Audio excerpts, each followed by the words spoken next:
Kæru gestir, kæru hlustendur, verið hjartanlega velkomin í sjókastið. Hjá mér situr Árni Sverrisson, formaður félags skipstjórnamanna, fyrrum skipstjóri, stýrimaður, maður sem margsildur heimsins höf.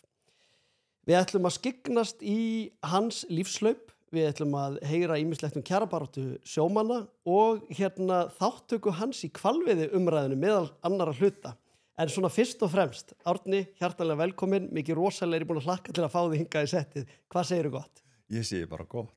Þakka þér fyrir, ánægilegt að hitta þig og vera fyrstur. Hvernig líður með þetta? Ég er stressaður.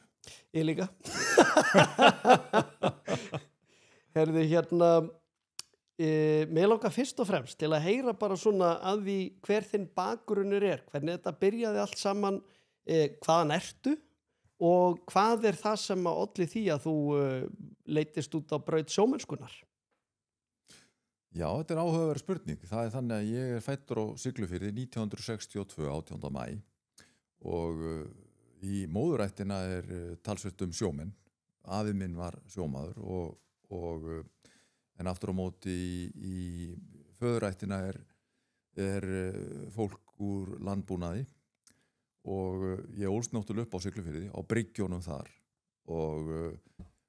upplifði lokin á síðutórunum þegar Hafliði og Elliði Siglufirðatórarnir voru svona upp á sitt síðasta og erfitt að manna það og svona, þetta var allt á niðurleið og síldar árin 68, hrun síldarinnar. En þetta var ofsalega skemmtilegt umhverfi fyrir börn að alast upp í og þannig var afi minn, Árni Jóhannsson, hann svona ákvað það fyrir mig að ég skildi ganga menntaveginn og mér til minnistætt að hann lagði alltaf inn á og kom alltaf með bankabókina til að sýna mér á hverjum afmælisdegi hvað hafði hækkað í bankabókinu sem var í Útvegsbanka Íslands.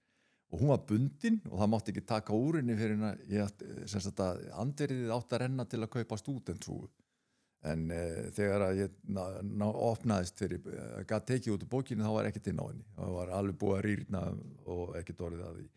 En afi minn hinn í móðurættina, hann var aftur á móti sjómaður og hann átti, þegar ég var krakki, átti hann bát sem hann hét Hrönn og það var einhver tímann á sjómannadegi eða á einhverju góður degi að við fórum fjölskyldan saman út á sjó á þessari trillu og við fengum að stýra krakkarnir og það þótti nú engum líklegt að ég yrði sjómaður en afi sagði þegar ég var búinn að fá að stýra stóð upp á svona kókkassa til þess að geta séð út úr gluggann að þessi verður sjómaður og það var líklega vegna þess að ég var svo rólegur að ég hreyfði ekkert stýrið þannig að við fórum beint en einhverja hluta vegna þá drakk ég í mig þetta, mér leiði alltaf vel á bryggjónum og ég leit upp til þessara manna sem voru skipstjórar og sjómenn og snemma byrjaði ég að vinna í fiski eins og gengur og gerist og í svona sjávarþorpi og vann í saltfiski og byrjaði á því að gella og svona eitt leiti á öðru en ég leit alltaf upp til þessara manna og ákvað snemma að ég myndi verða sjómaður en jafnframt ákvað ég myndi ganga menntaveginn og ég gerði það. Þannig að Mætti segja að þú hafir átt þér þá einhverja svona fyrirmyndir í þessu plássu, leistu upp til skipstjóra sem að voru í kringum þig og var og eins og segir örlög þín voru eiginlega ráðin með þessari blessuðu bankabók að það skildi tryggja það að Árni Sverrisson skildi ganga menntaveginn en var sá menntavegur, var hann ráðin fyrirfram heldur að þú yrðir myndi læra skipstjórn eða var þetta opið, sá menn fyrir sig bara að þarna hávaxinn og greindur drengur, við skulum senda hann í viðskiptafræði svo getið orðið þykir við útibúinu í landsbókanum á Sigló. Nei, í lífinu þá, í mínu lífi eins og margra annara, það hefur einkennst af tilviljunum og undir niðri þá ákvað ég það snemma að ég yrði við langaði til þess að fara til sjós. Það voru líka tekjurnar á þessum tíma. Svo var það nú þannig að ég ákvaði að fara í menntaskólann á Akureyri og þegar ég kom inn á Akureyri þá hafði ég verið að vinna sumarið, þá hafði ég verið að vinna í loðnubræðslunni, verksmiðjunni og átti mikið af peningum og það æslaðist þannig að ég var í skólanum frá hausti og fram að áramótum og tók þá próf og gekk illa. Ég hafði verið svolítið mikið að skemmta mér og hafa gaman, þannig að ég gleymdi svolítið að læra og kom heim sem sagt í jólafrí og sagði að ég ætlaði út á sjó og fór út á sjó þann 3. janúar. Það ákaflega minnistætt 1978 3. janúar að þá keyrði pabbi minn niður á bryggju og þá fór ég á togarann Sigluvík sem hásetti og það var alveg í arfa vitlaust veður og ótrúlegt í rauninni eftir þann túr að ég skildi ákveða að leggja þetta fyrir mig því að það var bræla allan túrin og ég var alveg bullandi sjóveikur. En svo eins og við vitum sem höfum verið til sjós að flestir sjóast og það tók mig einhverja 2 túra eða 3 og mér leið alltaf vel á sjó. Og þetta þá fyrsta sinn sem þú ferð út á sjó sem svona atvinnusjómaður eða þannig? Já, nei, ég hafði verið fyrsta sjómennska var í rauninu veru 15 ára, þá fór ég á Ufsan út á bát sem hét Dagur, svona 40-50 tonna bátur sem var á Siglufirði og ég fór einhverja túra á hann en jú, þetta var nú kannski svona fyrsta alvöru togara sjómennska mín, þá 16 ára gamall. Ég ætla að taka alveg nákvæmlega sama streng og þú með röð tilviljana sem einhvern veginn, maður lifir lífinu, maður setur sér eitthvað markmið og ætlar að fara eftir beinni línu en lífið einhvern veginn leiðir mann mjög hlykkjótta leið og það gerist eitthvað allt annað. Og ég velti því fyrir mér, þú byrjaði þannig haustið í Menntaskólanum á Akureyri. Sástu fyrir þér að þú myndir ekki fetanan hefbundna menntaveg, klára menntaskólan, fara í grafíska hönnun og opna stofu og sástu fyrir þér,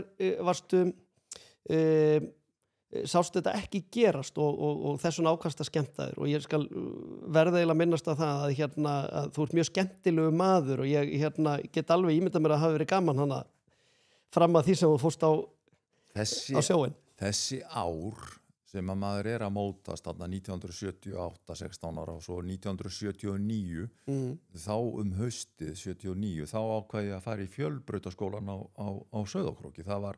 sá skóli var stofnaður þá og það svona hentaði mér betur að þá var maður komið með bílpróf og gat bara keyrt í skólan og farið heim helgar og svona en það í undirmeðvitundinu var ég ákveðin í því að ég ætlaði að taka stúdentspróf. Svo gerist það að ég fer í skólan á Króknum og meira þess að var svona sjórinn einhvern veginn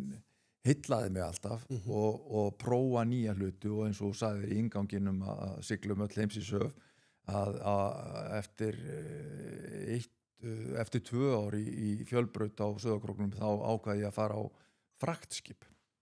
og það var skrautlegt að vera þar og ég var þar sem sagt 1 vetur og sem betur fyrir að þá hætti ég því vegna þess að það var svolítið svona blautur vetur bæði hvað var það sjómennskuna og eins líka hvað var það áfengi en ákaflega skemmtilegt. Ég hefði ekki viljað missa af því fyrir neitt mun Ég var á bát á fraktskipið sem hét Edda, systurskips Máfsins og við byrjuðum við vorum í mjölútflutningi og saltfiski og sigldum á Portugal og Napoli og vissum aldrei hvaða farm við tækjum heim eða hvert við værum að fara þegar við vorum búnir að fara á áfangastað. Þetta hefur verið svolítið romantist, þetta kannski ekki alveg eins og í dag, það meira svona rútusiglingar þar sem að menn eiga að mæta klukkan þetta í Rotterdam og hafa þar 6 tíma til þess að landa og losa en þetta hefur verið kannski fjölbreyttar á þessum árum. alveg gjörólíkt því sem þetta í dag og sem dæmi þá vorum við einhvern tímann í 10 daga á legunni fyrir utan Aveiro í Portúgal og sem sagt að bíða eftir hvað þetta gera og fenguð að fara í land? Já, fengum að fara í land og það gerist nú ýmislegt. Ég minnist þess að við fórum upp til Lissabon og þar ég nú aldrei svona átti að fagna konur séu neitt sérstaklega svona að þyrpast að mér nema það að við vorum þarna í einhverju öldurhúsi ég og annar og ég fer inn á bar og sem sagt við barborðið þá hópast þar að mér stelpurnar og ég fæ mér í glas og svo fer ég að líti í kringum mig og ég sé þær allar á álíka háar og ég að hærri og þá var þetta svona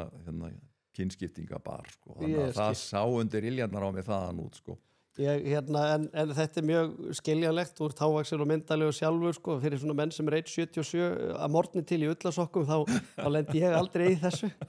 en segðu mig, þú varst sem sagt bæði á fiskiskipum og fraktskipum búin að vera, en svo leggurðu leið þína í stýrimannaskólan á einhverju tíma? Já, svo það þannig að ég þarna á frystitúra sem hét Siglfirðingur og sækjum í stýrimannaskólan og ákveðin í að fara sem sagt, og þá ég búið með stúdentspróf og ákveðin í að fara og hafði verið á togurunum meir og minna á Siglufirði sko, á námsárunum alltaf sem sagt eftir þessa fraktmennsku og ákveði að fara í stýrimannaskólan og sækjum hraðferð sem sagt í stýrimannaskólanum í Reykjavík En það mjög kvikur og klár maður Já, ætlaði að reyna að ná honum sem sagt á einu ári og fæ inni í skólan. Svo kem ég á skólasetninguna í stýrimannaskólanum og þá segir þá Guðjón heitinn skólastjóri Ármann að það verði engin hraðaferð og ég reiddist, ég skap maður og reiddist og arka inn til hans og spyr hann akkur hann hafi ekki haft samband við mig sko, til þess að segja mér að það ekki hraðaferð. Og þá sagðist hann ekki það ekki náðst í mig og ég var náttúrulega reiður ungu maður og rauk bara á dyr og fór í útgerðartækni og fór beint í tækniskólan og var í útgerðartækni með mörgum góðum mönnum sem eru svo sem svo Helgi á Kalsefni og Árni Bjarnason Pétur Pálsson í Vísi og fleiri góðu menn sem ég hef notið góðs af að þekkja í gegnum tíðina og þegar ég búinn í útgerðartækni það kynntist ég manni sem Ari hét Arason og var lengi á fiskistofu aðal talnagúrúin þar við erum góðir vinir og við fórum saman í viðskiptafræði í háskólanum Svo ég búinn að vera í viðskiptafræði ég á 3. ári, langt kominn á 3. ár, þá ákveði ég að taka stýrimannaskólann með á sem sagt og sem sagt ætlaði að taka hann á 1 ári eða sem sagt í hraðferð, það var ekki hægt en einhver möguleiki að taka hann á 1,5 ári, þannig ég tók fiskimannin á 1,5 ári en kláraði ekki viðskiptafræðina. Þú ert pínu þrjóskur og þver hljómar þetta. Þú varst búin að fá neitun á þessa hraðferð en þú bara gafst ekki upp? Já, nei. En þá gerist það, Ariel, sem svolítið svona sagan af því, sko, eða ástæðan fyrir því að ég fer í félagsmál. Að Guðjón Ármann var líka þrjóskur og þver eins og ég og hann harneitaði mér það sko að ég að taka íslensku og ég sagði, Guðjón, ég með stúdentspróf í íslensku, ég þarf ekki að vera í íslensku áfanga og það var ekki hægt að hrófla við því hjá honum en við sættust á að ég skrifaði ritgerð sem sagt til þess að uppfylla skilyrðin íslenskuna og þá var ég búinn að kynnast konunni minni Guðrúnu Magnúsdóttir og sem mitt lán í lífinu og hún bakaradóttir, pabbi hennar heitir Magnús Árnason en af hennar Árni Kristinn Magnússon, hann var skútuskipstjóri hér í Reykjavík og tengdapabbi var búinn að segja mér svo margar sögur af Kristni Magnúsinni sem ég heillaðist af að ég ákvað að skrifa ritgerð hann og hann var einn af stofnendum skipstjóra og stýrimannafélagsins Öldunar í Reykjavík sem var stofnuð 1893 og ég heillaðist af þessari sögu og drakk í mig alla þessa stéttabaráttu og skilaði auðvitað ritgerðinni og þá vaknaði hjá mér þessi stéttavitund og áhugi fyrir stéttafélagsmálum. Svolítið í gegnum það að kynnaði lífslaup þá tengda afa þíns eða nafna þín sem var á þá væntanlega á skakskútu eða? Nei, þetta voru skútur sem voru smíðar hérna í Engey með Engeyjum. Hann ólst upp í Engey og þá var nú þannig á þessum árum fyrir aldamótin 1900 að eins og við nefndum áðan að lífið röð tilviljana að þessi afi konuna minnar að mamma hans var Vigdís Ólafsdóttir Ólafs Böðvar svona sálmaskáld úr Skagafirði og hún var mikil hestakona og Vigdís Finnbogadóttir þetta sama nafni Vigdísar Ólafsdóttir og hún hafði verið sem sagt í hestaferð langama konunnar með þá afa Gunnu og skilið hann eftir hérna í Reykjavík hjá vinnum eða vandamönnum og Kristinn Magnússon úr Engey, hann hafði verið upp í Reykjavík, hafði brugðið sér til Reykjavíkur, sér þarna Vigdísi, fyrirgefðu Kristinn Magnússon nafna sinn og segir við hérna að honum líki ekki aðbúnaðurinn þar sem hann var, hann ætla að taka með sér út í eyju, en í Engey á þessum árum var náttúrulega draup smjöra hverju strái og þannig var að hann ólst sem sagt upp í Engey og var þar skipstjóri og sem sagt ég drakk þetta í mig á þessum tíma og svo þegar ég fór að vinna á sjó þá fljótlega lét ég til mín taka sem sagt við samningaborðið þá fyrir hönd sjómanna. Og við fengið þarna ansi góða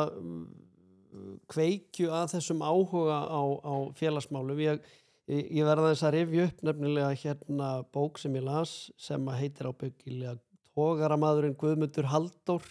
sem var faðir Gvends Jaka og það svona aðbúnaði á skakskútum þegar menn fór út á sem sagt skútur að veiða fisk og hver og einn hafði sitt færi til þess að veiða fiskinn og aðbúnaður var kannski annar þá heldur en í dag. Það er útlistað hvað skipið lagði til handa köllunum og var kannski ekki mjög basic. Það var reyndar fengu menn held í heilt pund af sykri á viku, hálft pund af kaffi og 2 pund af kjöti. Skipið lagði svo til grauta og súpur, en svo fengu menn að hirða trósið svokallaða, sem sagt fengu að hirða þann fisk sem var ekki hæfur til útflutnings. Svona hræðilegar fisktegundir eins og karfa eða löngu eða eitthvað sem að menn voru ekki búin að átta sig á virði þeirra afurða eða var ekki komin útleið fyrir þær vörur á þessum tíma, þannig að þeir fengu að hirða það og þetta hélt í þeim lífinu. Þarna voru vökulögin ekki komin á og menn gátu bara unnið sig algjörlega vittlausa, voru kannski að vinna bara heilu sólarhringarnar hreinlega, þannig að mig langar svolítið að skyggnast í það þú ferð þarna í einhverja samningahópa og byrjar að feta þennan stíg kjarabaráttu. Lýstu því svolítið hvernig kjarabarátta hefur breyst frá því að þú fórst að hafa áhuga á henni eða hver var staðan þá og hver er staðan í dag? Svona hvað var þar aðbúnað og kjör skipstjórnarmanna og sjómanna almennt? Það er ekki hægt að bera þetta saman. Breytingin er svo gríðarlega mikil og það er kannski svona í mínum huga á mínum svona ferli, ég var alltaf að hugsa til þess sko með skipin að eins og við þekkjum sko skip og báta sem eru veltikollur og svona fara illa með mann. En ég sko, þetta eru mannanna verk og mér alltaf fundist sko vinnustaðurinn skipið skiptir rosalega miklu máli sko, hvernig það fer með mann, hvernig maður hvílist og eins líka hvernig sko vinnulagið borð ég þekki það auðvitað sko að vinna sér vitlausan, maður náttúrulega lendi í því sko að hérna alls konar brasi og vesinni til sjós, þannig að það voru einhverjir 1 eða 2 sólarhringar sem að maður vakti út af einhverju brasi og ég hafði nú alltaf gaman að því en hérna en svona með tímanum þá hefur þetta snar breyst og lagast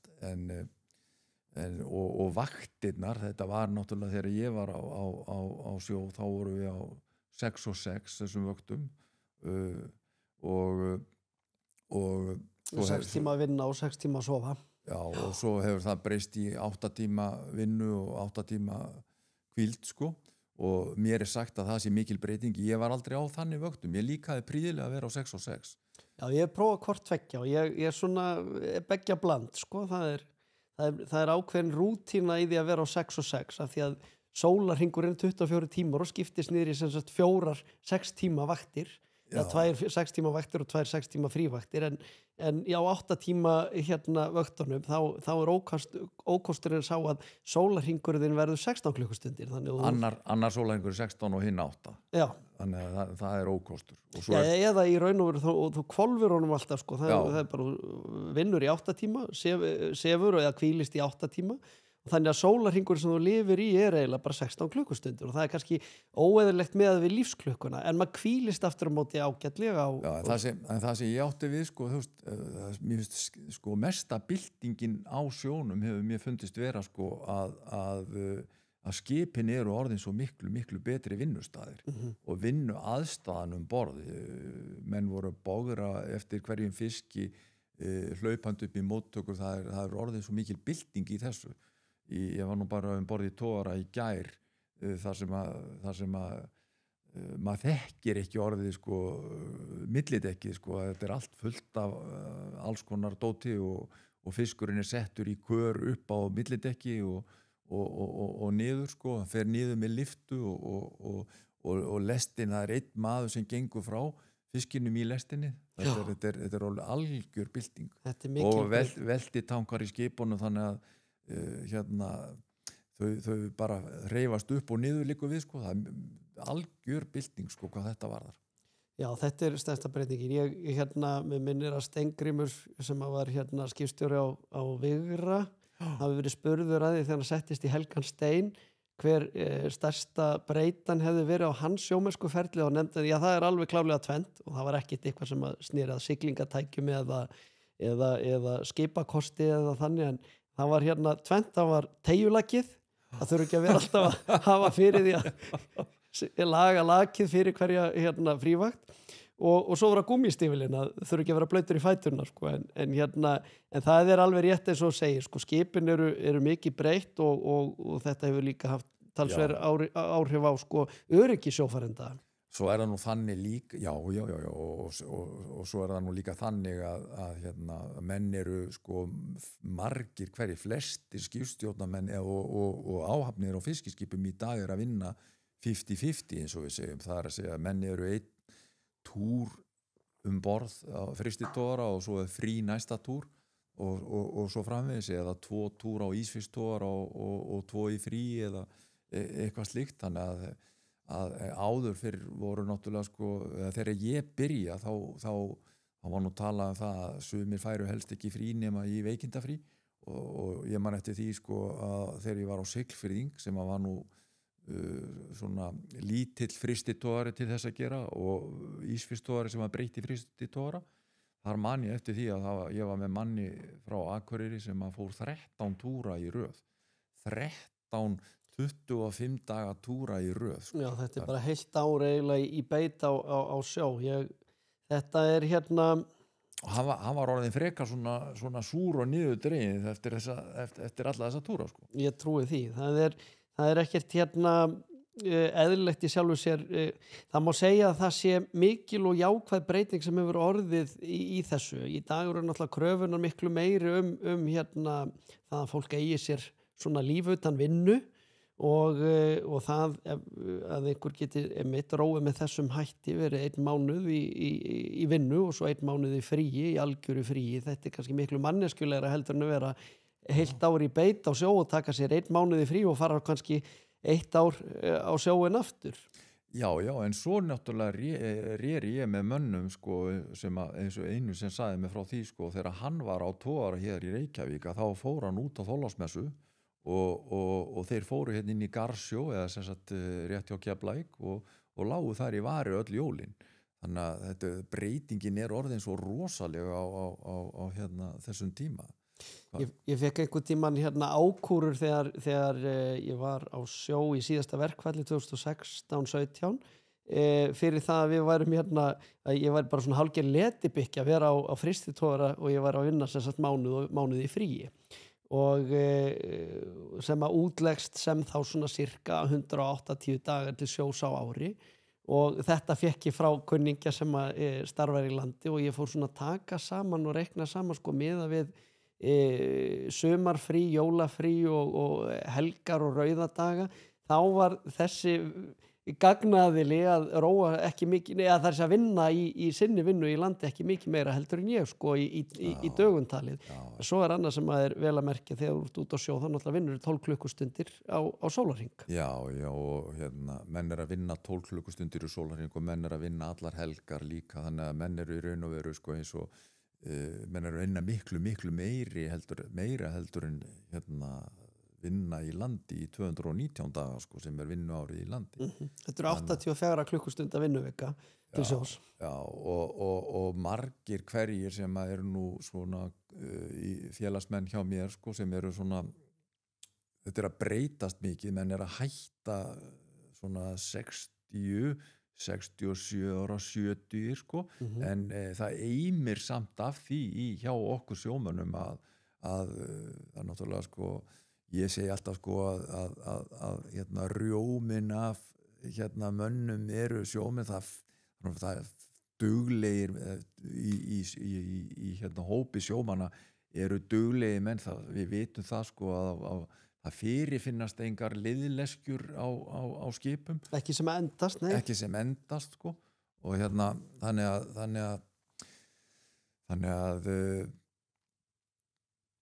já, þetta er auðvitað miklar fjarverur hjá mönnum og miklar fórnir sem að sjómenn að færa og svo þegar við höfum auðvitað samkvæmt lögum sjómenn, þá höfum við heimild til að hætta að vinna 60 og fara á ellilífeyri og ég finn það bara á samskiptum mínu við félagsmenn og sjómenn yfir höfuð að mönnum finnst einhvern veginn að þeir séu að taka niður því að þeir eru svo eðlist duglegir. Það er erfitt að hætta en ég segi stundu við þá sko þið eru búnir að skila kannski 1,5 jafnvel 2 starfsæfum sko þessir menn sem eru 60 sjómenn í dag. Sérstaklega þeir sem tóku þessa 13 túra í röð á sínu tíma. Það er stundum talað að grísa á eitthvað, að það sé svona heppni. En svo er það að svína á einhverjum og það er bara að vera með almenn leiðindi. Ég skil ekki þessu. Skilur þú það? Hafðu heppnina með þér alla 50 daga. Happdrætti Das. En segðu mér nú erum við komnir með þennan góða skipakost með góða aðbúnaðnum og við þekkjum ökulögin og hvílum stokkarlega til sjós í dag og öryggi hefur snarbatnað. Er hægt að bara pakka saman í kjaramálum sjómanna eða getur sagt mig hvað er að frétta í dag? Það verður aldrei hægt að pakka saman og sem betur fer þá hafa hlutirnir nú breyst. Þegar ég var sem sagt byrjaði til sjós þá voru 110 skuttogarar á Íslandi og hver og einn skuttóri, það voru upp í 9 skuttórar frá Siglufirði, það sem ég og það þótti bara fínn ársafli á svona ísfisktogara að vera með 2500 tonn eða svo. Það var algengt 2, 3, 4.000 tonn. Það var algengt á ísfisktogara. Og ágætis lifibrauð fyrir þá sem voru á þessum skipum? Já, en útgerðin var svo sem ekki að ríða feitum hesti, virtist vera vegna þess að ég minnist þess að þegar ég var að koma á skrifstofu Þormóðs Ramma á sínum tíma til þess að sækja launin mín, því að þá komu launin ekki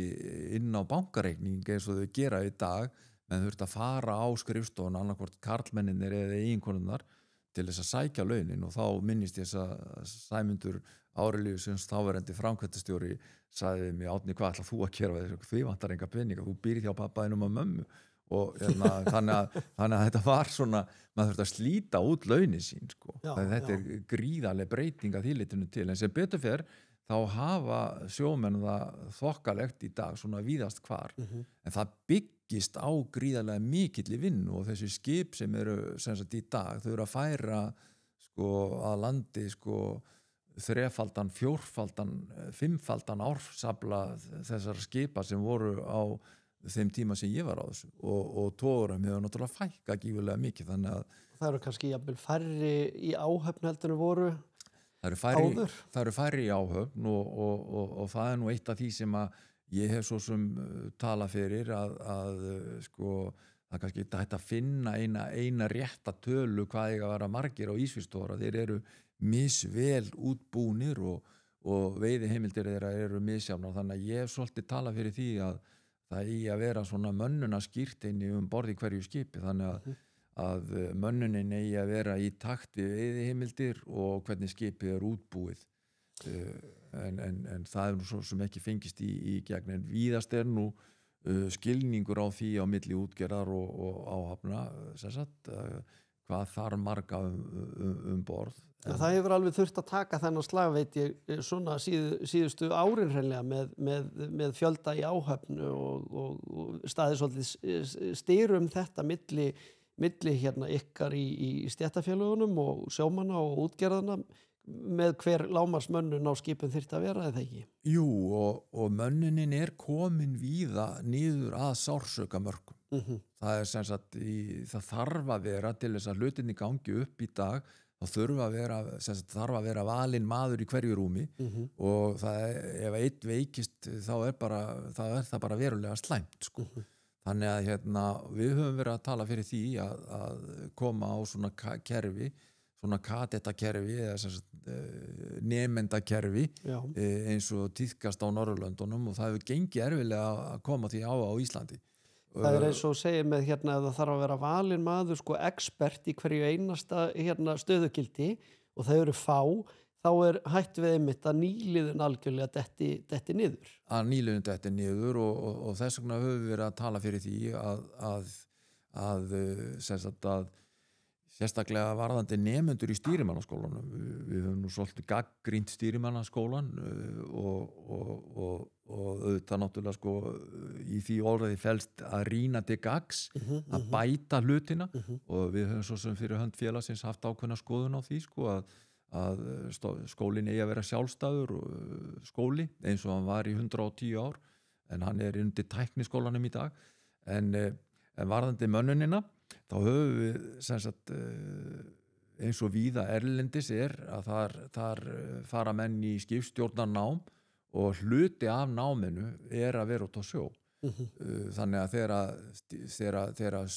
skipstjórnarmaður búinn að fá full réttindi til dæmis í skóla í Svíþjóð, þá hann búinn að vera í heilt ár til sjós. Strax á fyrsta ári þá fer hann sem nemandi borð í skip, og ég persónulega mjög hlynntur því að koma á slíku kerfi. Svona kerfi í mótun, eða ekki á Íslandi? Það til, það búið að búa til rafræna ferilbók, þetta kerfi til. Það bara gengið rosalega erfilega að koma því á. Útgerðirnar eru inn á því að gera þetta, skólinn inn á því að gera þetta, en nemendurnir hafa ekki ennþá séð hæginn í því að gera þetta. En með því að gera þetta, þá stytturu sem sagt siglingatíman til að fá réttindi með alltaf helming. Akkurat og fyrir þá sem ekki það vita þá það náttúrulega til þess að öðlast réttindi þá þarf ákveðin fjölda að daga á sjó til þess að fá fullgildi réttindi. Já, rétt. En já, þú nefndir að þið rýni til gags en það nú, það að segja skólan og menntun skipstjórnarmanna og það nú kannski eðlilegt að við erum þessi stétt og okkur umhugað að nýliðun inn í stéttin og náminu sé hátta með einhverjum ákveðnum hætti.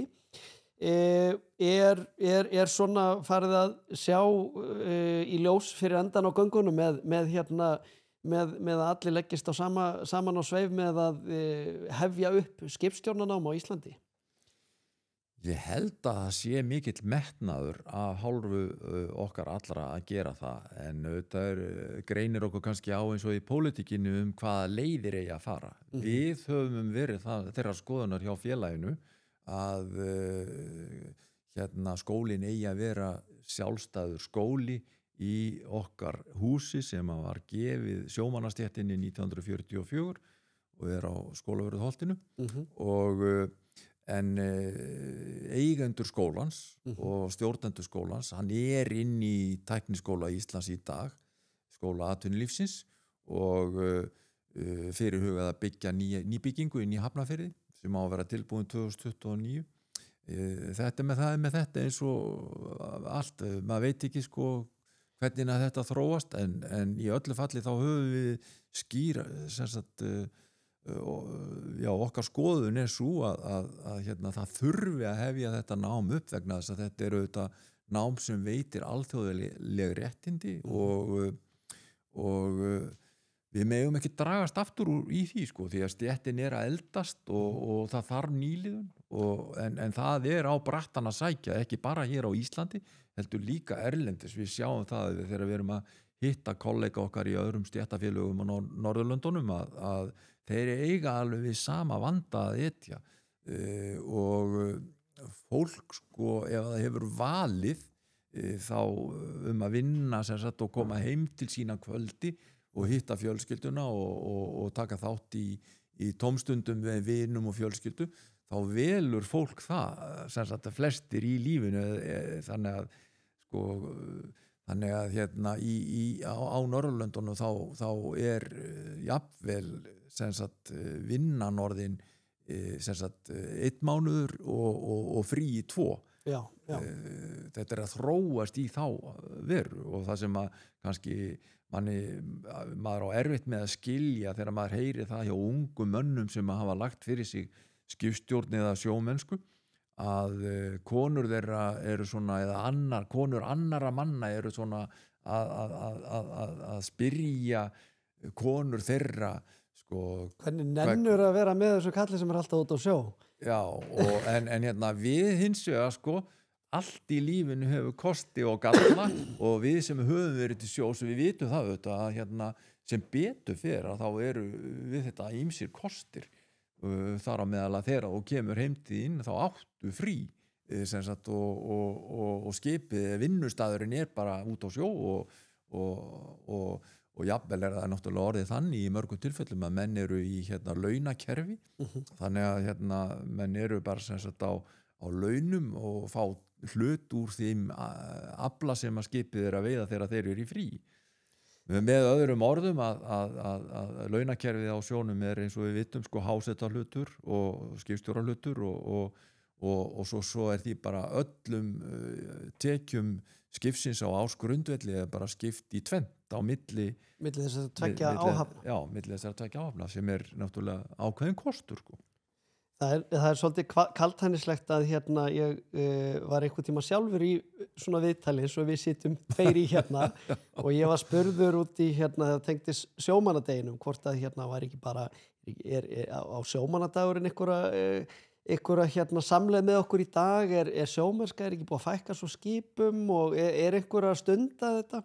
og þá svaraði ég einmitt á þá leið sjáðu nú til, það þarf einhverja veiða hana fisk, það þarf einhverja að afla þjóðinni gjaldeyristekna, við getum ekki öll unnið við það að taka viðtöl hvert við annað Nei, og segi ég og tek viðtal við því Já, mér oft hugsað til þess, Ariel, sko, nú það þannig að þegar maður eldist, þá maður búinn að tala við fólk sem eldra og einhvern veginn tilhneigingin svo, sko, allt hafi verið betra einhvern veginn í gamla daga. Og auðvitað það þannig að hérna, þegar maður ungur, þá einhvern veginn, já, hlutinir bara oft á tíðum svona skemmtilegri, maður hefur öðruvísi tíma og hugsunin öðruvísi, en æsku minningarnar að þær leita oft til Siglufjarðar og þá náttúrulega sko vorið þegar það að koma og snjórinn að fara, mikil snjór á Siglufirði eins og allir vita,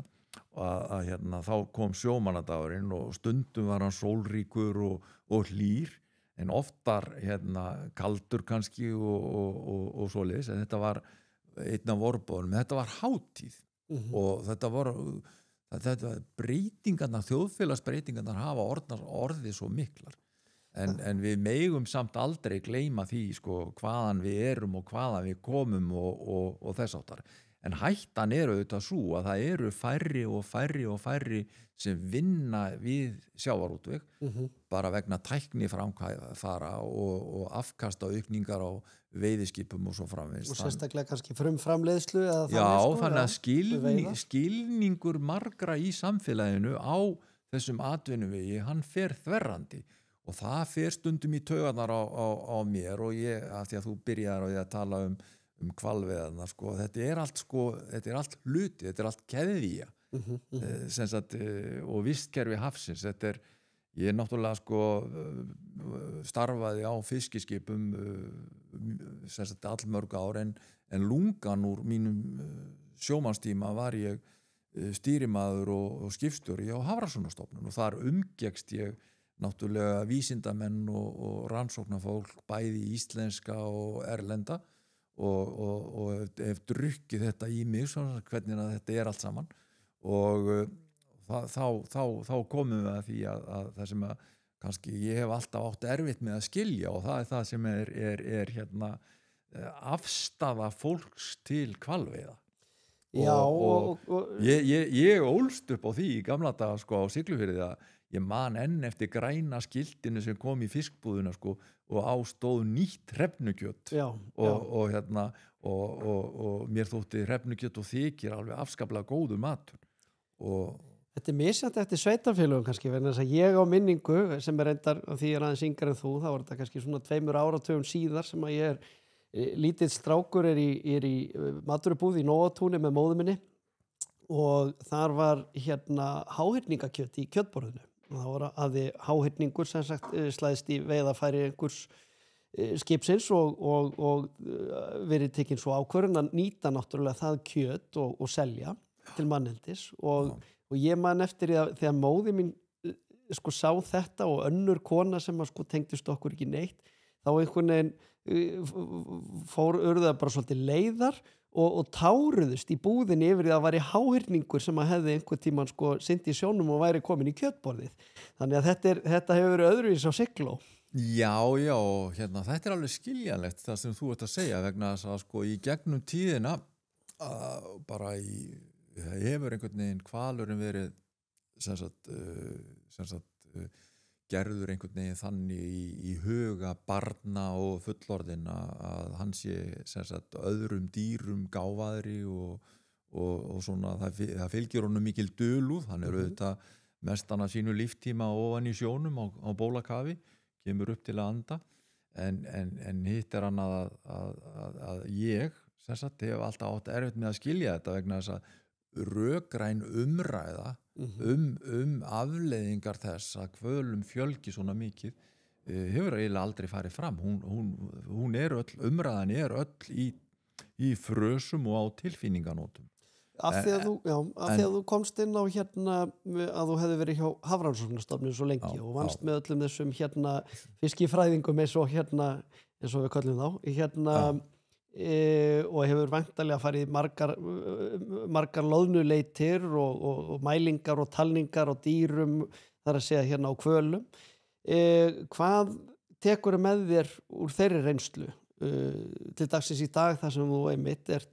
hefur tekið svolítið hérna það að þér að vera með þessa erfiðu skoðun að vera talsmaður hvalveiða. Þú og kannski Vilhjálmur Birgisson hafi verið meðal fárra sem að hafa svona þorað að taka þennan slag,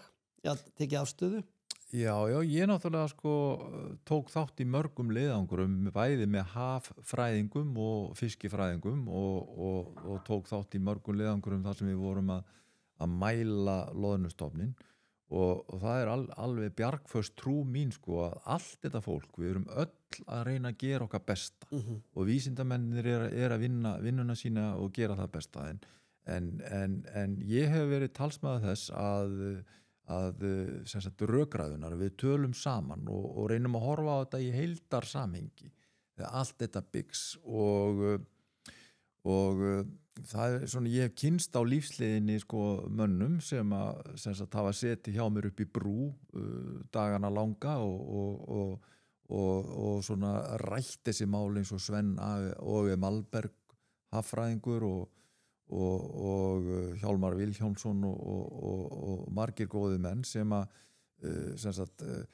áttu þetta samtal sko og var hægt að ræða við þessi mál sko en í dag einhvern veginn ég ber mikla virðingu fyrir vísindamönnum Hafrannsóknastofnunar. Þeir eru auðvitað að draga ályktanir af þeim gögnum sem þeir hafa en ég vil taka þetta yfir í breiðari grunn, hafa skipstjórnarmenn með í samtalinu það gríðarleg viska og vísdómur sem í þessum mönnum en auðvitað þarf að greina hann misjafn á milli manna sumir sjá sjóinn fullan af fiski á meðan aðrir eru svona raunsærri. Akkurat. En sko það verður að horfa á sögu hvalveiða sko hvað spannar hún langt aftur í aldir? Sko hún allavega 1800 á 19. öldin sko, var mikil hvalveiði og mér hefur sérstaklega minnistæði bók sko, sem heitir Hvalur framundan sem að fjallar veiðar á hnúfubak fyrirgefðu hérna búrhval í Kyrrahafinu, Japanshafi þar fóru menn frá hérna vesturströnd Bandaríkjanna og komu 2 árum seinna heim þannig að þar var hérna lýsisframleiðsla borð í skipunum og þannig að það var auðvitað vissulega gengið mjög nærri hvalastofnum þessum auðveiðanlegu hvalastofnum búrhval, hnúfubakurinn var alfriðaður 1955 en síðan eru liðin mörg ár og þessum stofnum auðvitað þeir fjölga sér hægt en síðan gerist eftir því sem dýrunum fjölgar og þá verður náttúrulega margföldunar áhrif af því þannig að skynsum nýting að halda stofninum í einhverju ákveðinni stærð það náttúrulega bæði fyrir hvalina, skilurðu þá hafa þeir næga fæðu og líka fyrir mannfólkið, þetta náttúrulega bara auðlind sem eðlilegt að nýta en ég fyrst og fremst og ég akkurat að skrifa það í fiskifréttir í dag kom grein eftir mig í fiskifréttum í dag það sem ég að skrifa og vitna meðal annars í hvalasérfræðinginn Gísla Víkingsson heitinn þar sem að hann kemst að þeirri niðurstöðu að ef að hvalastofnum fjölgar og þeir eru ekki grisjaðir að þá kemur það niður á fiskveiðum fyrr eða seinna og það akkurat það sem að ég búin að segja öll árin að fyrr eða seinna munu afleiðingar þess að veiða ekki hvali koma í ljós og spurning hvort að það akkurat komið í ljós í dag. Þetta fjórða loðnuvertíðin frá því að fjórða árið frá því að við hófum hvalveiðar fyrirgefðu loðnuveiðar 1963 sem bara hrun. En Árni, bara af því að ég hef svo gaman að því að hérna æsa fólk. Já. Ég hef bæði gaman að því að æsa þá sem að eru sko hvalveiði sinnar og þeir sem eru andstæðingar. Spila svona svolítið devil's advocate og af því að ég tel allavega svona æsingamaður eins og ég geti mögulega leitt fólk til þess að ég fengi fólk til þess að hugsa og leitt fólk saman til þess að tala saman á einhver ákveðna niðurstöðu í staðin fyrir bara annars vegar að vera sko öðrum endra spektrumsins með einhverja tilfinningar eða á hinum endanum líka með tilfinningar. Þannig að mér langar aðeins að hérna potta í því og kafa dýpra. Nú eru búin að vera veiðar á langreið síðan 2008, 2000, já er það ekki? Jú. Og við erum að tala stofnstærð upp á cirka 40.000 dýr. Já. Og útgefin leyfi árlega hafa verið cirka 170 dýr ef ég man rétt. Þetta sérhögg á vatni ef við erum að keppast við langreiðina sko í raun og veru lífmassan sem hún nærist á sem að gæti orðið svo annari fæðu fyrir þorsk og stækka þorskstofna eða stærri loðnu meiri loðnu við Ísland? Ég alveg á því að við þurfum að veiða fleiri hvali. Meira en 170. Já, og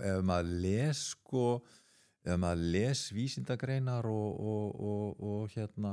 ályktanir Alþjóða Hafrannsóknaráðsins og hvalveiðiráðsins fyrirgefðu þessa hluti þá er þessi útgáfa á 168 dýra kvóta sem sagt mjög varfærin. Meðalveiðin var 243 dýr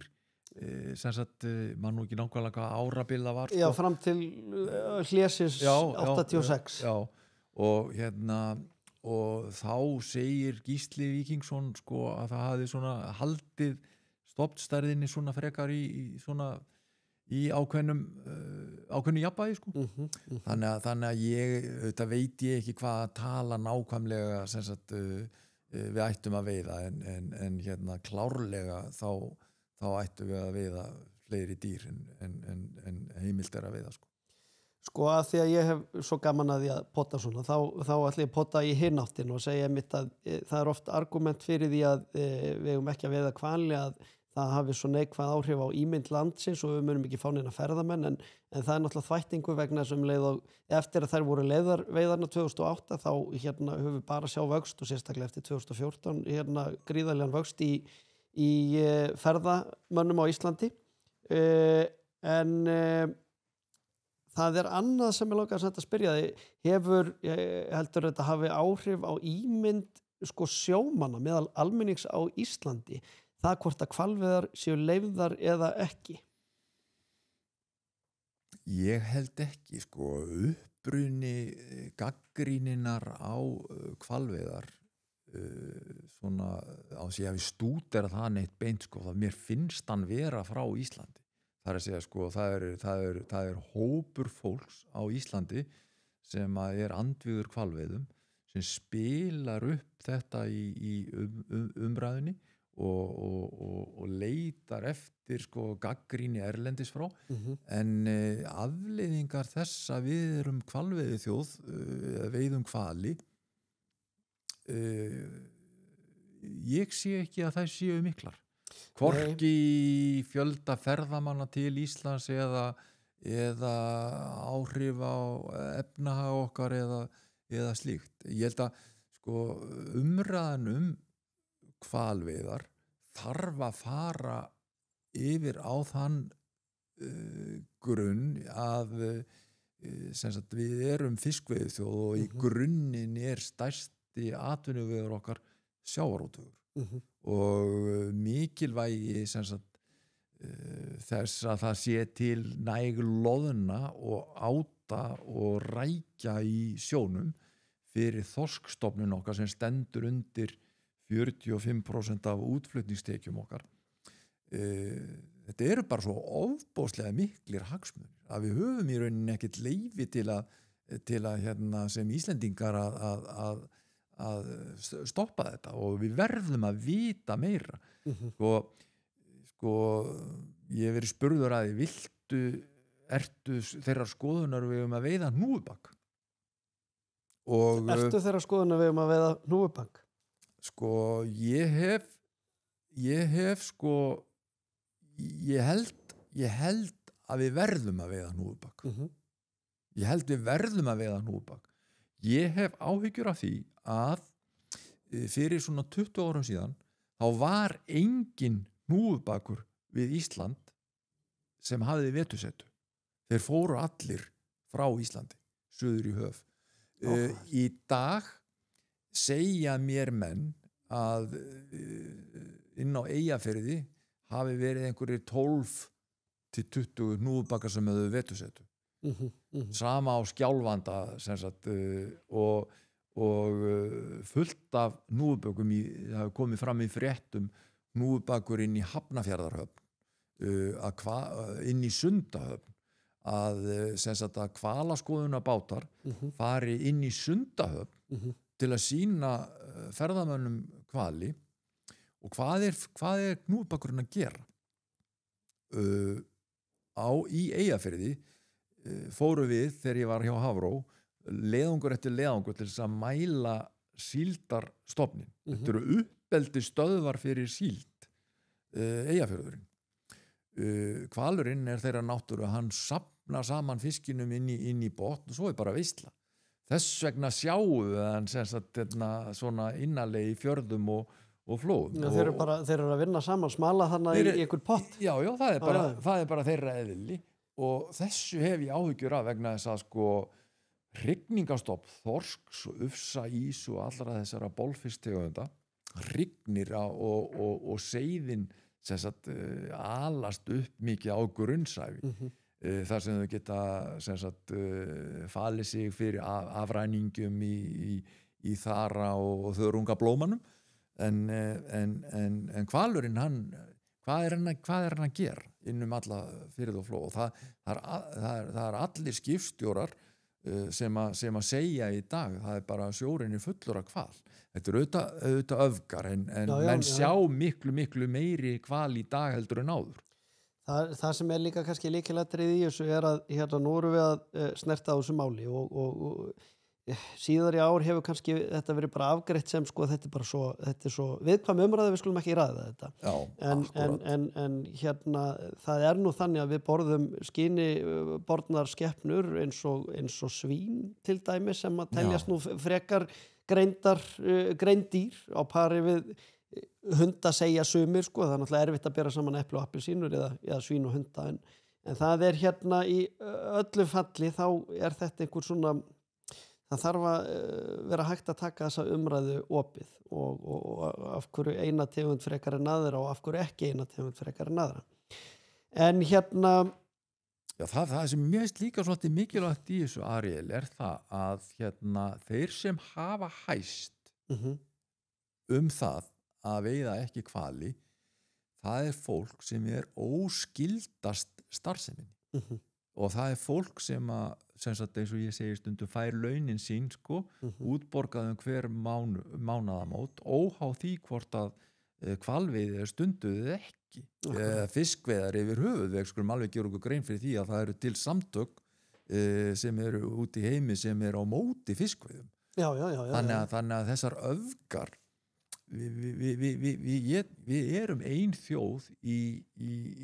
á eyju norður í Dumbshafi við þurfum á því að standa saman og sýna þessu öllu saman skilning og líka sko að sjómennirnir sem sagt, þar með talið hvalveiði sjómenn og þeir sem vinna í hvalstöðinni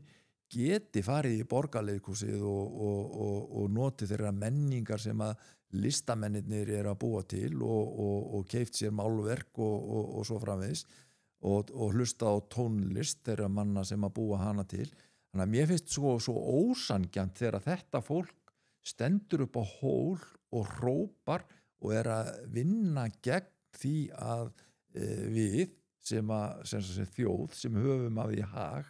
og að atvinnulífi gangi til þess meðal annars að við getum notið þeirra frábæru menningar sem þetta fólk er að búa til. Algjörlega, og en þetta er svona kunnulegt stef, það er mér langar að geta kveikt á ljósunum heima hjá mér og geta hlaðið rafmagnsbílinn minn, en ég vil ekki í virkun. En auðvitað er það þannig að við þurfum bara að geta tala saman um þetta og náðu einhverju sameiginlegu skilningi og ekki vera að hnýta einn stétt og ekki vera að hnýta í aðra á hvernig sem það er. En varðandi stétt, þá langar mig til þess að ég ætlaði alls ekki að tala svona lengi hvalveiðar og hugsaði með mér, ég má ekki hleypa honum Árna þangað, ég veit að hann svo blóðheitur í þessu. En varðandi stétt sjómanna og kvótakerfið, áðan ræddum við það hvernig skipin hafa, þau hafa stækkað, þau eru með stærri og færri skip, betri skip, þetta eru svona jákvæðar hliðar kvótakerfisins, það hefur átt sér stað samþjöppun, maður þarf ekki lengur að fara upp í þorm og ramma og grenja út launin sín, þau eru stöndugur í útgerðinar, en telur að séu vankantar á kvótakerfinu og það þurfi eitthvað að breyta til þess að það og þá ég svona eiginlega ekki að hugsa þjóðarbúið í heild sinni, ég að hugsa meira kannski sjómenn, þá sem langa til þess að fara inn í greinina. Já, eins og ég segi, sagði í upphafi, það varð að gera eitthvað 1983. Það varð að gera eitthvað vegna þess að skipin voru allt of mörg og það var ekki ekstra grundvöllur fyrir þeim. Ég almennt hlindur kvótakerfinu. Á þeirri leið síðan að kvótakerfið var sett á búið að gera mörg mistök. Ég bara þannig þeirra náttúru að ég horfið fram á við og það sem hann gerðist bara liðin tíð. Við höfum oft rætt þetta meðal okkar í félaginu hægt að breyta þessu, eitthvað betra kerfi til. Niðurstaðan svo að flestir á því að hún ekki til. Það ekki til neitt betra kerfi til að stýra veiðum í takmarka magn heldur en kvótakerfi. Skipta þessu niður á skipin. En hvernig það var gert á þeim tíma, við getum rifist það, við erum búin að rífast það síðan það var gert og ekki bara tíma bara að hætta því. Hætta að rífast þetta. Hætta að rífast það og þetta svona. Og fyrir nýliðan, það erfitt að komast inn, en mörg þessara fyrirtæki eru komin á markað. Þú kemst inn með því að kaupa þér smáa hlutdeild í fyrirtæki sem á markaði og vel rekið og þannig getur þú fengið arð af þínu fé, en auðvitað náttúrulega hvernig var gefið í upphafi. Það bara svo langt síðan og það bara svo rosalega margt vatn runnið til sjávar síðan og það svo mörg fyrirtæki búin að renna saman og þessi fyrirtæki sem þá voru hafa keypt með öðrum orðum það búin að eiga sér stað svo mikil hagræðing í greininni sem að hefur verið kostuð af greininni sjálfri. Þannig að sumir hafa spilað vel úr kvótanum sem þeir fengu útluta, aðrir náttúrulega bara alls ekki. Það allur gangur á því. Þannig að varðandi það að komast inn í greinina, Mannréttindadómstóllinn komst að þeirri niðurstöðu að það þyrfti að opna á það og það var gert með strandveiðikerfinu 2009 og síðan hefur það náttúrulega breyst og við erum með takmarkað mörgu gæði, við erum með takmarkað magna fiski sem deilt niður á milli skipa og ef þú ætlar að búa til eitthvað annað kerfi þá náttúrulega þarftu að taka úr því sem fyrir þér. Já. Og það sanngjarnt? Ég segi nei, mér finnst það ekki sanngjarnt. Mér finnst allt í lagi með strandveiðikerfið eins og það og var sett á með lögum 2009 en þá voru sett í það 3500 tonn. Í fyrra voru 10.000 tonn, svo grenjuðu þeir út eða það var bætt við 2.000 tonnum, þannig að það fóru 12.000 tonn. Nú eru áform upp það að breyta þessu þannig að þeir megi róa 48 daga á 4 mánuðum. Mér finnst það allt í lagi að þeir rói 48 daga en ég hef sagt og það skoðun félagsins, það verður að vera ákveðið magn í þetta kerfi, strandveiðikerfið, alveg eins og í aflamarkskerfin. Vegna þess að dagakerfi hafa verið reynd á Íslandi áður og þau gangi ekkert upp. Ólympískar veiðar gangi ekkert upp. Ég segi, þú veist, ég hef svo rætt þetta við ráðherra Hönnu Katrínu og sendt henni skoðun félagsins á þessu og hérna sko ungum manni eða gömlum eða konu, þessi skiptir ekki máli sko að vera með eitthvað svona kerfi sem opið og þessi einstaklingur byrjandi, eins og þú nefndir kaup sér bát til að fara inn í þetta opna kerfi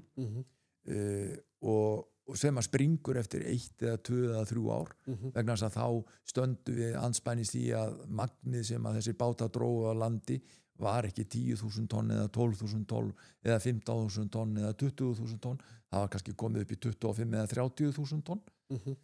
þá eru komið með vandamál og hvernig ætlum við að leysa það vandamál? Ég meina sko við þurfum að hugsa sem sagt áður sko afleiðingarnar af því að opna þetta í 48 daga áður heldur en að við förum í það. Skilur hvað við? Þannig að hérna, mér finnst þetta eiginlega bara illgirni að hérna opna á þetta fyrir ungt fólk sem sagt að segja við unga fólki sko í dag þarna kerfi,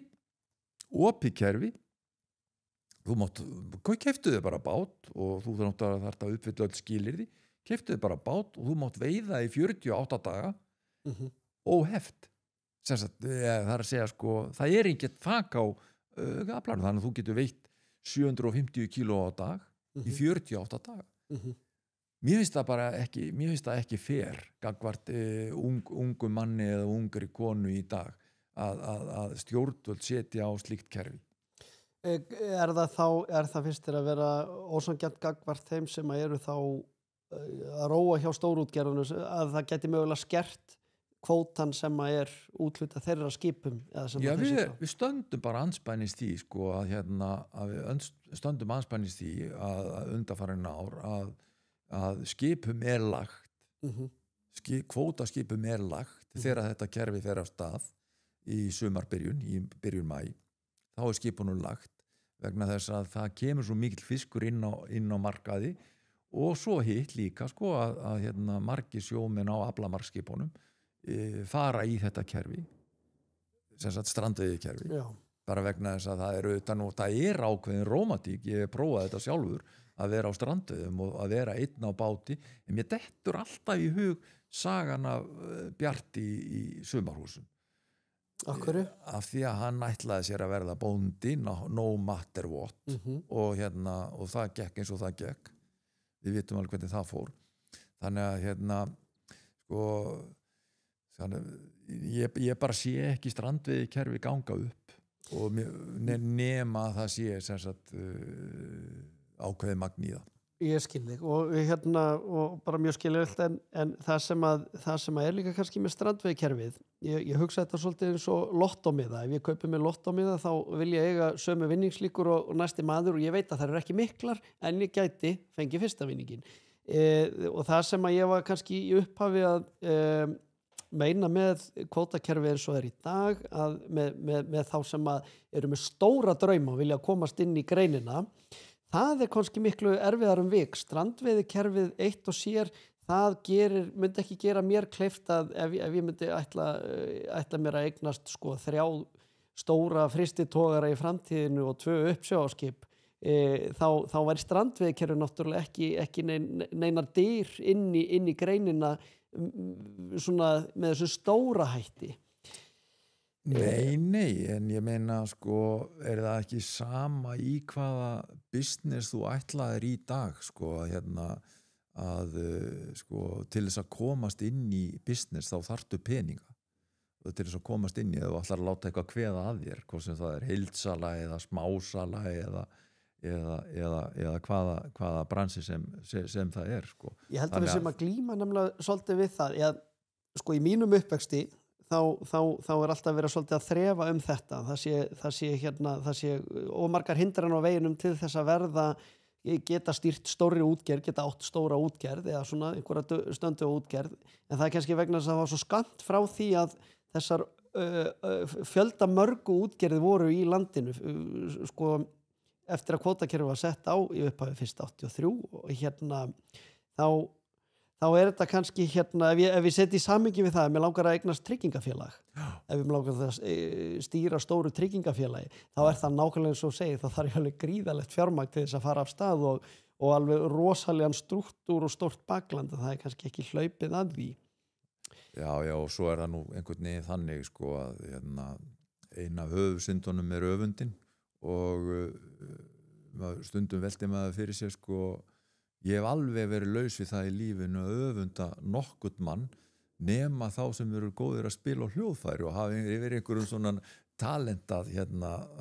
svona náttúrutalendar sko, eins og Ariel vinur minn en ég veit ekki hvað hún spilar stórt í þessu sko, það vill svo til sko að þessir menn sem að sko eru nú kannski aðal hlutverki í sjávarútvegi í dag, flestir þeirra sko eiga sko foreldra sem að voru í forgrunni sem sagt og höfðu verið í þessum bransa í sem sagt mörg ár sko, mann fram að manni jafnvel og svo taka þeir við og eins og ég sagði áðan sko, spila misvel úr því sko sem þeir fengu upp í hendurnar og margir hafa hætt og eru svo að byrja aftur í þessu svokallaða strandveiðikerfi en þannig að það einhvern veginn stutt í öfundina hjá gríðarlega mörgum finnst mér sko. Ég hef ekki verið þannig en ég sé þetta eins og aðrir sko að sko það hefði kannski mátt gera þetta með einhverjum öðrum hætti, ég veit það ekki sko, ég sé þetta líka sko að staðir eins og Sauðárkrókur þar sem að við erum með samvinnufyrirtæki sem sagt og Fáskrúðsfjörður þar sem loðnuvinnslan, þar sem er samvinnufyrirtæki, þar kvótinn í heigu sem sagt samfélagsins þeirra sem eru í nær samfélaginu og það menn ekki að fara út úr fyrirtækjunum með einhverjar fúlgur fjár sko, eins og í hinu kerfinu sko. Möguleikin þar á því sko. En svo það nú þannig að með peninga að þeir sáldrast einhvern veginn út í samfélagi sko. Kvótahafarnir og þeir sem eru sem sagt aðalleikendur í sjávarútvegi sko, að þeir þurfa auðvitað að fjárfesta í peningunum og þeir eru dauðlegir eins og við sko. Þannig að þetta einhvern veginn inn í samfélaginu og ég nú stundum svona velti fyrir mig sko í stóra samhenginu sko þegar ég fer út í búð sko og kaup mér í matinn sko, hvað skiptir máli? Hvað skiptir það mig höfumáli sko, hver það sem á búðina eða hvort að varan sem ég vantar til og á hvaða verði hún og svo framvegis. Nokkuð góður vinkil. Þannig að það svo margt í þessu. En það á vettvangi félagsins, þá erum við líka sko af því að tíminn líður hratt, þá langar mig til að minnast á það að félagið þetta hagsmunagæslufélag fyrir skipstjórnarmenn. Já, ég ætla nú aðeins að svona hafa orð á því sko, af því að svo liggi ekki milli hluta, þá sé ég mikla, hvað maður að segja, bæði rómantík og það svona ákveðið sjálfstæðiselement í því að geta stunda þessa strandveiðar, hver svo sem útfærslan og sjaldan hef ég öfunda menn jafn mikið og þegar ég var einhvern tímann að róa hjá Landhelgisgæslunni og vorum í fiskveiði eftirliti á Patreksfjarðarflóa og þetta var reynda náttúrulega við bestu aðstæður, algjörlega sléttur sjór og hlýtt veður í lofti í júlímánuði og þá dauð öfunda í þessa strandveiði sjómenn sem voru bara einir einhvern veginn með höfuðskeppnunum og að glíma við blíð náttúruöflin að hlusta kannski á Rás 1 eða þá bara fuglasöngin og voru að veiða fisk og það mjög skiljanlegur póll sem þú tekur í hæðina af því að þú ert náttúrulega að berjast fyrir hag þinna félagsmanna sem að vilja kannski ekki eðlilega ekki að það sé tekin einhver skerfur af þeirra köku sem að þeir þekki eins og hann í dag. Jú, en auðvitað náttúrulega eru margar skoðanir innan félagsins hjá mér og það eru margir menn sem eru að stunda strandveiðar og ég ber virðingu fyrir öllum þessum mönnum og skoðunum þeirra líka og ég skil þetta allt saman og hérna en punkturinn hjá mér sá sko að það engum greiði gerður með því að hafa ólympískt kerfi, opið kerfi þetta mjög einfalt í mínum huga, þetta snýst það að það fiskur út í flóa eða út í hafi og hann 4 kíló og þetta snýst það að ná í hann með sem hagkvæmastum og ódýrustum hætti og koma honum í vinnslu hér innanlands helst og búa til úr honum sem allra mest verðmæti og síðan sáldrast afraksturinn af fiskinum og verðmætunum út í samfélagið með réttlátum hætti. Og þar hérna nú svo sem á sama máli að verðmætin svona þjóðhagslegu hérna verðmætin verði sem mest. Að við höfum, að við njótum öll ágæti þess sem mest. En hérna varðandi félagið, af því að við erum nú aðeins farnir að koma inn á það, svona rétt að lokum, það hérna, nú ert þú formaður félagsskipstjóramanna sem þokkalega stórt félag. Ef ég rifja upp hérna þann tíma sem að ég var síðast sjálfur hérna, hvort sem ég var sjálfviljugur eða ekki hérna í verkfalli 2016 sjómannaverkfalli og þá sko viðsemjandinn hinum með borðið SFS var bara einn og svo okkar megin við borðið voru við sko, ég man ekki hvað vorum 18 eða 20 félög sko sem á einn eða annan hátt komu að kjarabaráttu sjómanna. Þetta stef þekkjum við reynda líka á lífeyrissjóðum okkar landsmann og berum okkur gjarna við Noreg sem að ekki kannski svona með svona mikla flóru í bæði stéttarfélögum og hérna lífeyrissjóðum. Finnst þér að stéttarfélögin á Íslandi hérna sem tengjast sjómannastétt, eru þau of mörg? Væru þau öflugri ef þeim væri þjappað saman? Gaman á skuli spyrja þessu og það hefur náttúrulega sko, ég algjörlega sammála því, við þurfum að þétta raðirnar og það hefur við gert hjá félagi skipstjórnarmanna.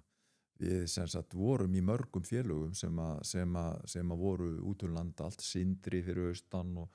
skipstjóra stýrimannafélagi Norrlendinga fyrir norðan og Bylgjan fyrir austan, Kári í Hafnarfirði og svo má lengi telja, skipstjóra og stýrimannafélagi Íslands og svo framvegis. Og Aldan ekki má nefna því sem að ég var nú gjaldkeri í 12 ár og ég satt í stjórn í mörg ár. Okkur bar gæfa til þess að stofna félagsskipstjórnarmanna árið 2004 og þá runnu þessi félög saman í eitt. Öll nema 2 verðandi í Vestmannaeyjum og Vísir á Suðurnesjum. Og það vill svo til að núna sem sagt aðalfundi Vísis var samþykkt ályktunum að ganga til sameininga við félagsskipstjórnarmanna og atkvæðagreiðsla mun fara fram það meðal þeirra félagsmanna núna í apríl og þannig að það eru líkur á því að þeir renni inn í félagið og fái þá öll réttindi sem fullgildir meðlimir félagsins og ég hef verið þeirra skoðunar að við þurfum að sameinast og þið hafi verið duglegir í því sko meðal þessara stýrimannafélaga en mættu raðinni þéttast meira sko með vélstjórum og hásetafélagunum? Já, við vorum sem sagt, við lögðum niður farmann- og fiskimannasambandi sem var sem sagt reglífa samtök vélstjóra og skipstjórnarmanna, lögðum það niður 2019 og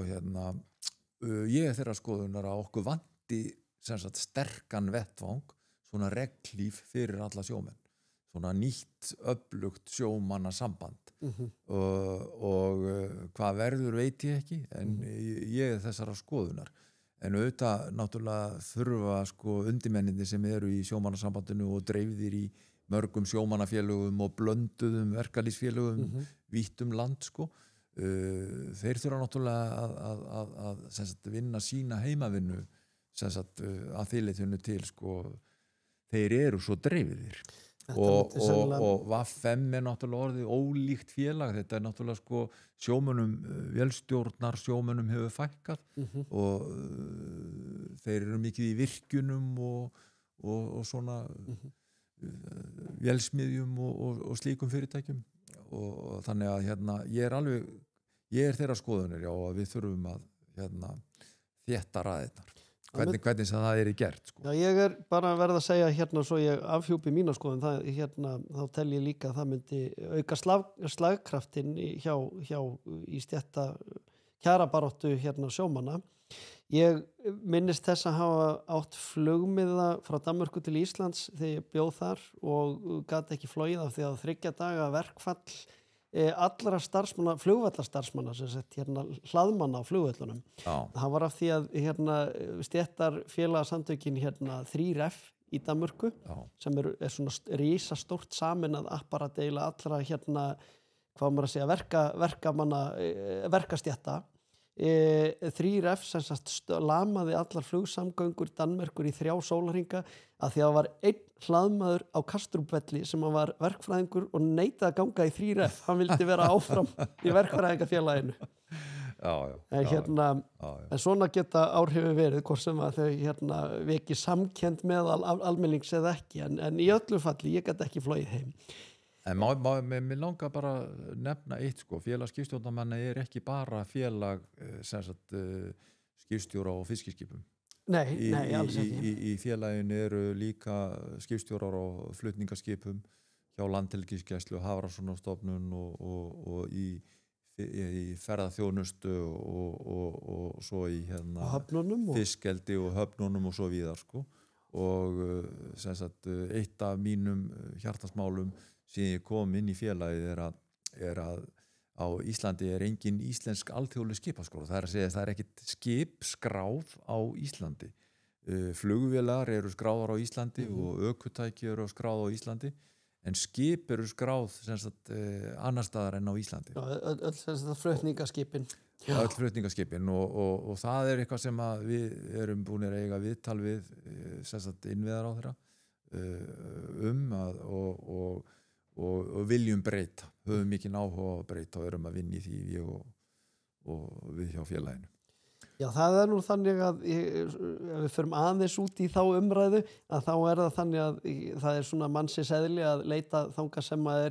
auðveldast vik eða ódýrast og ég veit að regluverki í kringu skipaskráningu flutningaskipa á Íslandi það hefur ekki verið hagstætt eins og kannski í mörgum öðrum löndum og þá leita menn í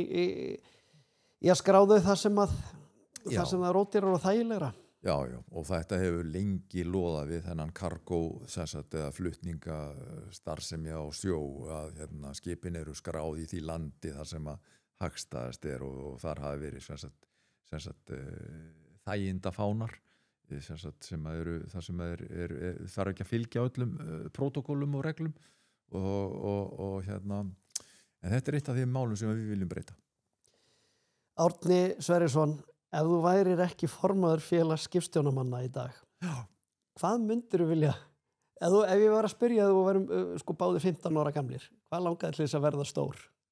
En þú hefði samt alla þá reynslu sem þú er búin að ganga í gegnum. Hvar myndirðu vilja vera annar staðar en þú ert í dag? Ég hef sagt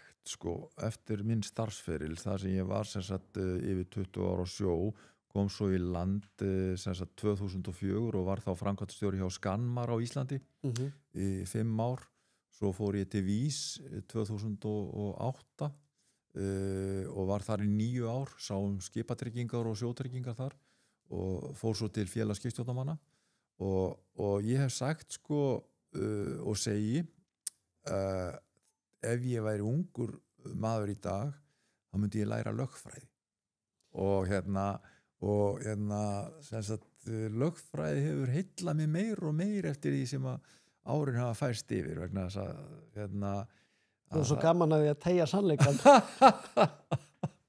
ég veit það ekki, það svona bara ég kynst mörgum lögfræðingum og ég gerir mig grein fyrir því að þeirra starfi misjafnt sumir eru innheimtu lögfræðingar og sumir eru þetta er svo vítt en ég veit það ekki, þetta er heillað mig meir og meir svona eftir sem ári líða annarkvort ég eldri í hjarta mínu heldur en ég en við erum ansi nálægt hvor öðrum í þessu, hvað lögfræðina var það ég hélt alltaf að þetta væri svo skraufþurrt fag og ferkantað þar til að ég þurfti að sitja á skólabekk að læra hérna ítalega hafrétt og þá áttaði mig á því hvað þetta ofboðslega skapandi sko atvinnugrein að því að maður alltaf að túlka á einn eða annan hátt sko einhver mannanna verk, einhver orðanna hljóðan. Þannig að ég skil þig. Já, og það einmitt sko þegar að sko tali best að kvótakerfinu og þessu við erum alltaf að rífast það og búin að vera að rífast það og höldum áfram að rífast það en sko mér hefur kannski fundist svona þegar ég var ungur sko þá var rosalega umræða hafréttarmál sko. Réttindi Íslands sem sagt Þorskastríðunum og bara í sem sagt nýr á Rockall og Reykjaneshrygg og svo framvegis sko og það eru tækifærin á Íslandi eru svo ofboðslega mörg við lifum í svo frábæru landi og höfum yfir svo miklum gæðum sem sagt að ráða en það hefur svona hrygt mig sko hvað ekki haldið á þessum sem sagt baráttu okkar fyrir þessum málum sko hafréttarmálum og sem sagt við erum hér með rússneska togara eins og við vitum hérna á Reykjaneshrygg sko sem eru að veiða karfan á sama tíma eru við að fá 0 kvóta í karfa og svo framvegis ég meina það er lögfræði eitthvað sem mér finnst ákaflega áhugaverð. Það kemur ekki óvart og ég hlakka til að fylgjast með þér Árni þegar þú leggur fyrir því þegar þú skráði því í lögfræðinám og laganám og mynd dusta rykið af þessum auðlindum okkar sem eru á sjávarbotni innan efnahagslögsögunar. Þetta var skemmtilegu vinkill svona í lokin en Árni það var nákvæmlega eins og ég spáði fyrir það var ákaflega gaman að fá þig gaman að spjalla við þig og fá að kynnast þér og því sem þú hefur gert og það var líka alveg gaman að eyða einhverju korter í að tala hvalveiðar. Ég bara þakka fyrir mig, bestu þakkir. Takk fyrir þetta Árni. Takk. Já, sjómennskan, já, sjómennskan, já, sjómennskan.